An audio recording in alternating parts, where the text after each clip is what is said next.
যতই ক্ষতি হোক আজকে আমি গাড়ি কিনবো। এই গাড়িটার দাম কত? এটার দাম অনেক, তোমাদের মতো গরিব এই গাড়িটা কিনতে পারবে না। তাহলে শুনি এই গাড়িটাতে কি আছে। এই মেয়ে, তোমার এত সাহস কি করে হলো এই গাড়িটা ছোঁয়ার? আরে সরি ম্যাম, আসেন আমি আপনাকে সব গাড়ি দেখাচ্ছি। এই শোরুমের মালিক আমি যেটা বলবো সেটাই হবে। তুমি আমার কথার বাইরে যাচ্ছ কিভাবে?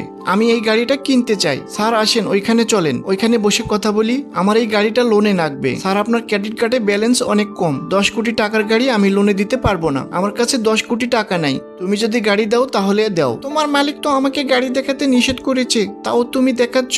তোমার সময় নষ্ট হচ্ছে না? ধনী হোক বা গরিব হোক, কাস্টমারের সাথে আমরা ভালো ব্যবহার করি। ঠিক আছে, তাহলে ওই গাড়িটা আমি কিনতে চাই। কিন্তু ম্যাডাম, এই গাড়িটার দাম তো 10 কোটি টাকা। আচ্ছা, এই কার্ডগুলি দিয়ে কি গাড়িটা কিনতে পারবো? আরে ম্যাম, এটা তো গোল্ড কার্ড, এটা দিয়ে তো কোম্পানির শত শত গাড়ি কিনতে পারবেন। ম্যাম, এক্ষুনি আপনার গাড়িটা আমি ডেলিভারি করে দিচ্ছি। আমি তোমাকে মানা করে সত্যি এই মেয়েটার কাছে গাড়িটা বিক্রি করেছো? তোমাকে এক্ষুনি আমি চাকরি থেকে বের করে দিলাম। আমিও দেখতে চাই একে কে চাকরি থেকে বের করে। এই ফকন্নি, তুই আবার কে? এটাই এই শোরুমের মালিক জুথি। ভালো লাগলে লাইক দিও।